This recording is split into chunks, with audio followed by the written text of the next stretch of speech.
Every day might not be good, but there's some good in every day. Hey guys, how's it going? Welcome back to your favorite weekly podcast, Refreshingly Idiotic. It's your girl Hana as your host. I'm here with my really great friend Niko. Hey.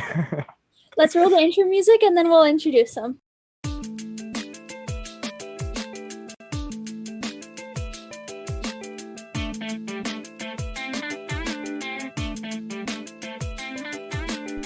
Okay, Niko. So before we jump right into the interview and the whole episode, is there a fact or two about yourself that you want to share with everybody? Yeah, I'm Niko. What should I say? I've got curly hair and I have ADHD. And that's why I brought you on for today's episode. Oh. So, you want to tell the audience how we met? Yeah, we met through like just some volunteering program actually. We met like I was friends with someone she was friends with at that volunteering program. So we sort of just connected that way and here we are. Here we are. That was about 2 or 3 years ago. This has been an Yikes. ongoing argument, actually. I think it was 3 and you think it was 2, but like, I'm pretty sure it was 2. I don't know. I feel like it was 3, but you keep saying 2, so let's just stick to 2. 2.5. We'll say 2.5. Go in between. 2.5. Yeah. It was honestly so close by chance that we met, because if he came to the program a week after, I would have been moved to the older group. Yeah, And yeah. it was just my birthday, so like, I'm so happy that we actually ended up meeting, though, because you're so cool. Oh, thank you. You're very cool as well, Hannah. Thanks. As much as I think that we could keep going like this, I think we should start steering more towards the episode. So I'm not sure if you know this, but I start off every episode with a question of the episode. So in this, I'm basically just asking a random off-topic question to get to know my viewers and so that my viewers can get to know me. This week's question is, what is your most annoying habit? Do you want to get us started? Oh, my most annoying habit. Okay, I overshare to high hell. Okay, I've shared my like deepest, darkest regrets to people on the bus. I'm not even kidding about that last one. Yeah, no, oversharing. Oversharing. Yeah. I'm the exact opposite. I won't share unless like I'm set with you now, because I've had so many people go behind my back. Oh no. Well, mine is definitely not anything like that. I think my most annoying habit is splitting my split ends, because people say that when you have split ends in your hair, then you're supposed to cut them off, right? Yeah. And I'm like, why not just split them off? Like, split them, because like they're like, it's like split, right? So it's just like, why not just split them, and then your hair is healthy again because it didn't split. It also causes headaches, so that's like not Split a great ends? thing. Yeah, it's like when you split your split ends, it makes your head hurt. I don't know how it works. Like, It's I probably because tried it's getting recently. yanked out, I'd imagine. Like Yeah, the I weight is don't getting. know. And my mom's always complaining. She's like yelling at me, "Stop splitting your split ends." And I'm like, God. okay. And then 15 minutes later, I'm splitting them Oh again. yeah, habits die hard, my friend. I heart. Ugh. Ugh. Let's get into today's actual topic, which was ADHD. So I have a couple interview questions for you. I sent them to you earlier, so have you looked? Do you have an answer for all of them? Yes. So my first question is, when did you get diagnosed and how did that work? All right. So diagnostics is a little bit with ADHD. It's been around for a while. People have researched it for a while. So they're able to sort of diagnose it really young in children. So I was diagnosed, I think, in grade 1 with ADHD because it starts, you're just labeled like a behavioral issues.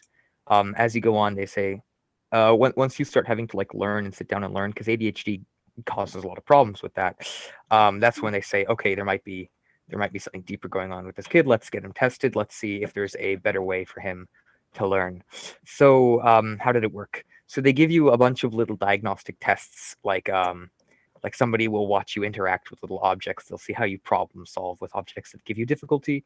They'll see how you process information. So like, for example, they'll read you a thing like and you'd have to repeat it back to them. They'll read you another thing and you'll have to rephrase it.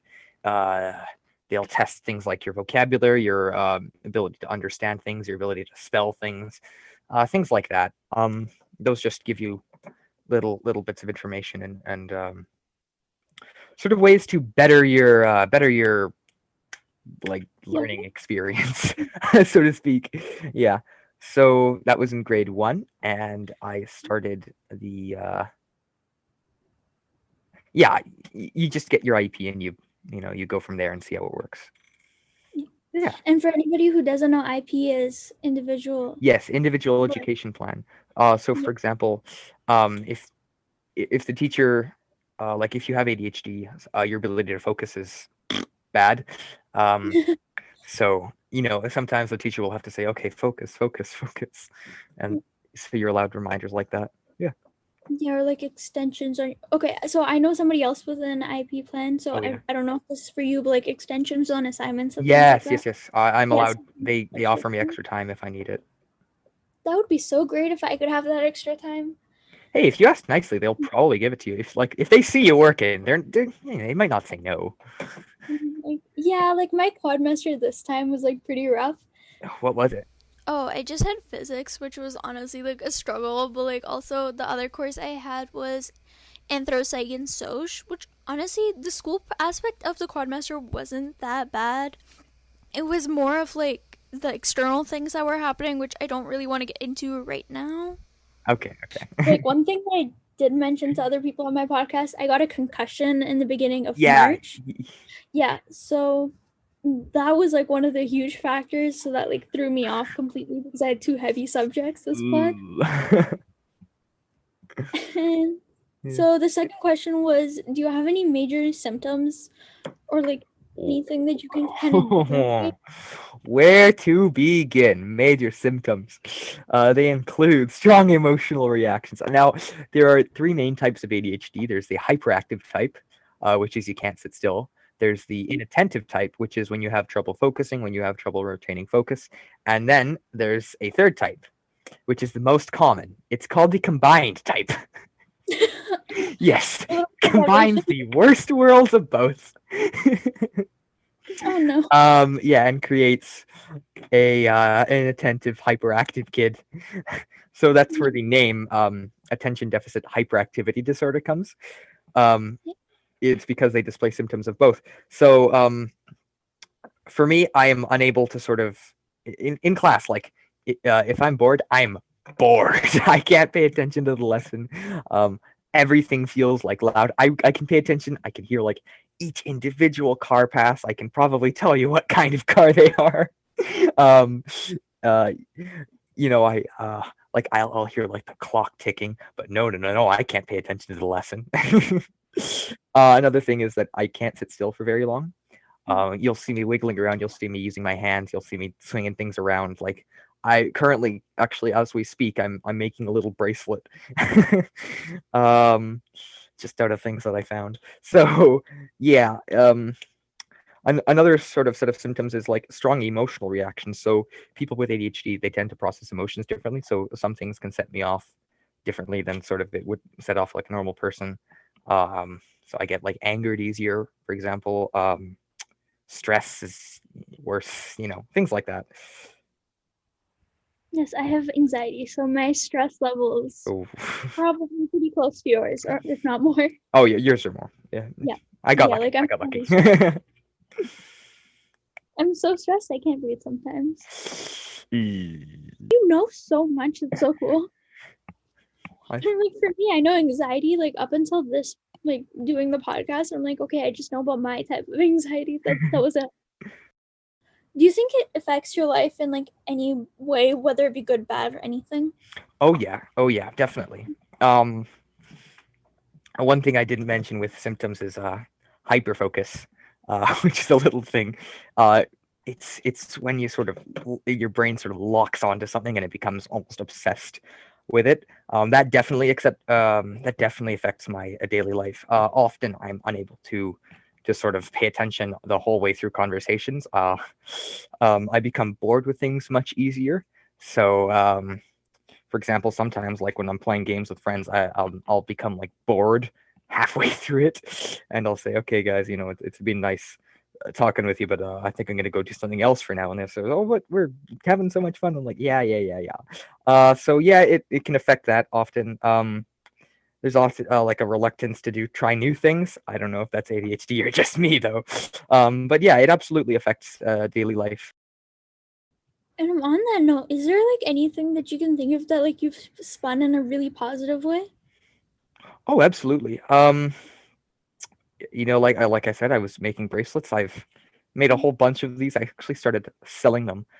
It's a lot of fun. It keeps me busy, and it allows me to sort of use this again hyperfixation with things like this, uh, to sort of make them quicker, make them better, make them faster. Yeah. So I have a Okay, little and fun. the answer is just kind of jogging my memory. Do you think that has like any OCD aspect to it? Like while you're making your bracelets, do you ever like are you like ever like do you if you mess up, do you want to like have that urge to like start over? It's not so much start over. If you mess up these, I'm I'm sort of just kind of a go with the flow kind of person. It's very much not OCD. Lucky me. Yeah. Knock on wood, I don't So have OCD. it's not like specifically OCD because the OCD is like a completely different disorder. It was Yeah. just like are like factors playing in like that. Yeah. No, no, no. I'm no, I don't really have like that. Yeah. Because of your ADHD, is there any other mental illnesses that you're like more prone to? Yes. Children with ADHD are more prone to something called ODD, which is oppositional defiant disorder. And if you've ever seen like a really, really difficult kid like screaming in a park that he has to go home, yeah, that's likely ODD. Um, it's defiance and then often hostile and disobedient, with hostile and disobedient sort of behaviors. So like throwing tantrums, and it's caused by a stronger emotional reaction. Um, and when you're a child already, you're sort of learning to handle your emotions, and with ADHD, it becomes a little harder. So you're more prone to that. Another thing is dysgraphia. ADHD, my mind, because of ADHD, is absolutely scrambled. So it comes with dysgraphia, which is just lots of difficulty with writing things down physically. Oftentimes, like I'll write something down, look back at it, and say, "What was this word?" Oh wow. um, like I if have you've ever, like no diaries. yeah, the best way to describe it is if you've ever seen that like one Donald Trump tweet confif, it's a bit like that. Nobody knew what he asked. Nobody knew what he wrote down. That's a bit like what ADHD can lead to. Another thing is substance abuse. Because of the strong emotional reactions, substance abuse becomes a sort of bigger risk for people with ADHD, which Yeah, is I think for all mental scary. I illness. said that so casually, but it is a pretty scary thing. Yeah, definitely. That's something that everybody has to watch out for, especially nowadays when Oh yeah. like all of our emotions are spiking. Hmm. So, what's the most annoying misconception about ADHD you've ever heard? Oh, gee, there's a lot of them. Sort of a lot of it is like, oh, isn't everybody a little bit ADHD? um, trust me, everybody is not a little bit ADHD. um, no, but yeah, ADHD it's definitely a process, and no, they don't just diagnose any kid. If anything, they underdiagnose it, especially with young women, young girls. Oh, definitely. It's often misdiagnosed as anxiety, because it's sort of little girls are more emotional kind of thing. So only in recent years has the numbers sort of been accurately reflected in the research. So yeah, that's one of the annoying conceptions is like, oh, isn't everybody a little bit ADHD? Or no, you're just emotional, or it's bad parenting. It isn't bad parenting. There's nothing you can do that gives your kid ADHD. Um, yeah. So this is one of the very few mental illnesses that's actually like not caused by anything environmental. Hmm. Mostly it's impacted by your environment, if not genetics. Yeah. So I think that one's like this one is purely just genetics, and I think that one's a pretty Yep. interesting thing. So actually, I was about to ask if you think it's overdiagnosed because I've heard of a lot of people that have ADHD in my area, but then again, I live in like a pretty city area, so I guess Hmm. Yeah, you know a yeah, lot of people. yeah, yeah, I know a Yeah. lot of people. Yeah. So you're Uh, saying that you seem it's yeah, well, underdiagnosed? because it's not that uncommon. For men, I think it's like 1 in 12, and for women, 1 in like 20. Oh wow. Yeah. And so on the note of the most annoying misconception that you've heard, what's one thing that you don't think a lot of people know about in general? Uh, one thing that we don't know about. Um, so a lot of times when like you know, yelling sucks. Oh, uh, Positive reinforcement is way better than negative reinforcement. Yelling at a kid who can't focus is just going to make them unfocus harder. It doesn't work. Don't try it. and so like let's say you're like now that you're in high school, you're having these exams at the end of the semester, right? Yeah. So then when you have that like limited time to get your tests done and you're saying things like you can hear like the clock ticking or maybe like the teacher answering another kid's question and like you're in that very stressful setting, how do you cope? How do I cope? Well, over the years, you sort of learn different strategies. You've learned, like, deep breaths, deep chest breaths. You've learned, you sort of learn to time manage. You sort of learn strategies for writing things down. So, for example, if you're doing an English exam and you have to write an essay, always gather the information, read the question, write it down, and gather necessary information, and go into subcategories. Spend at least 10 minutes making like little subcategories for each. Read the story twice because I guarantee you ADHD comes with a lot of dyslexia type symptoms, whereas you will read things so fast that your brain will literally piece in words, um, piece in words that had nothing to do with the story. I remember this actually happened during my diagnostic test. It was the art teacher. It was like a question containing like an art teacher, but it was Yeah. actually a science fair. Oh my god. I used Yeah. to do something similar that when I was younger because I used to read really fast when I Mhm. was younger and that used to be like my goal. I'm like I need to be the fastest reader in my Really? class. Oh. Yeah. So like I had a reading competition with my older cousin who's only 2 years older than me, but we were reading Harry Potter and the Deathly Hallows and I believe Oh I'm yeah. 7 and I read the whole thing in 17 minutes. That's how much of a hurry I was in. What? I have no idea how I did it, but this is the first time I'm reading it and I genuinely retained some information, but there were some storylines that I'm like, what Yeah, did I read? there's no Because like way you can. yeah, there was Yeah. no way I could have What? actually. But I was so proud of myself. And then like it was over the weekend. So then I went back to school and I had like a writing project. And so I wrote about my reading race because Oh. I'm like, that's such a cool thing. I still have that the page for like where I wrote it. And it's like it's so funny because I'm like, there's no way I actually read the whole thing properly in 17 minutes. Yeah. Well, memory readings is a funny thing. Back to coping. Back to coping on like test exams and things. Uh, Actually, in my French exam, I choked really hard on that one. In my French exam, I started like grabbing chunks out of my neck, but it left like a huge red mark that looks so much like a hickey. Yeah. Um, it wasn't a self-harm thing. It was more of a stupidity thing. That was just me going like, "Arr," and it ended up with like a huge red mark. No, no, when I um, get stressed, I do crescent moons on my hands and like it doesn't look nowhere near like a hickey. I think that would just be kind of off on my hands. But like I'll do like the crescent moon things when I get stressed. Even in my sleep, I'll wake up with oh like little no. crescent moons on my hands and it's scary sometimes. Oh no. Side effects of anxiety. Boo anxiety. Yeah. So yeah, another way to just sort of cope is preparation. You can't just be reactive. You got to be proactive, especially with ADHD. You have to really push yourself to be proactive. So one thing you'll do is with geography tests, we were actually allowed to bring in a cheat sheet if you had an IEP that was for sort of different course material. So if you were allowed to ask for sort of abridged projects, you were allowed cheat sheet for the final exam. Now, I didn't actually need to do any of the abridged projects. However, I did use the cheat sheet just cause. Um, so another one thing you have to write down is I learned this while writing the cheat sheet is you got to be very precise with the information you learn. So you got to put it all down. You have to write all of it down, even if you aren't going to use it on the actual cheat sheet you make. Write all the information down again. That way it's fresh on your mind and you can make that sort of connection, physical connection, because a lot of people with ADHD are physical learners. They're very hands-on learners.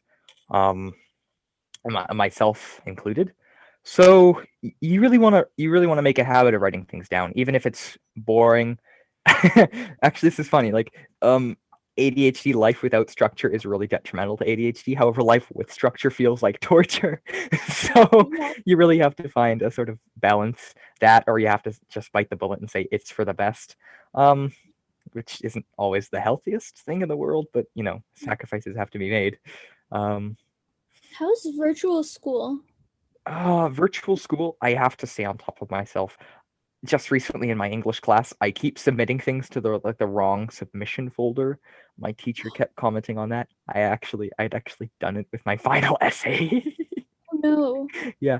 She found Niko final essay please A plus in like the first assignment we did back in like the beginning of the year.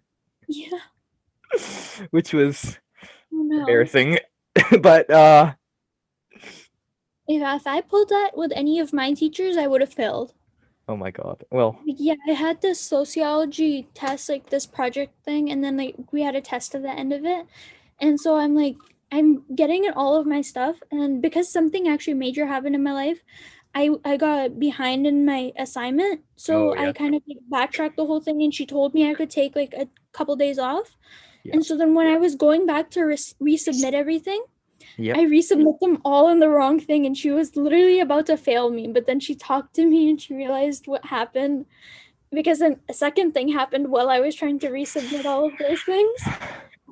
April just wasn't my month. Ugh, freaking April. Yeah, I definitely would have failed if those two major things didn't happen to me. Yeah. Not saying I'm happy they happened. I'm very devastated about those two things. But like, yeah, like kind of. Yeah. It was support for me extra time. Well, yeah, that's just good teaching.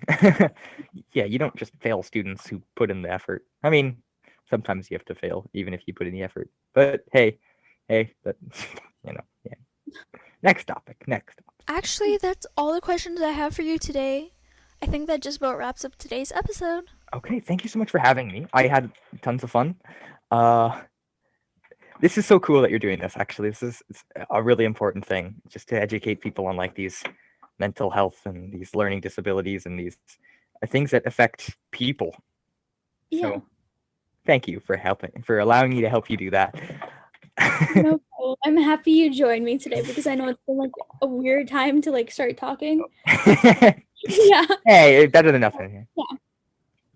Yeah. So it's really great. Thank you for joining me today. I know it was like very last minute as well. Oh, that's okay. That's okay. It's not like I'm doing anything else. Well, now you've helped all of my viewers that have ADHD understand a little bit more of a different perspective from another. You're welcome. You're welcome, my fellow ADHD brains. I wonder if any of them are going to get that reference. Oh well, who cares? Hopefully. I mean, like, I have just over 100 viewers per week now, so let's see. Nice! Yeah, so I think that brings this episode to a close.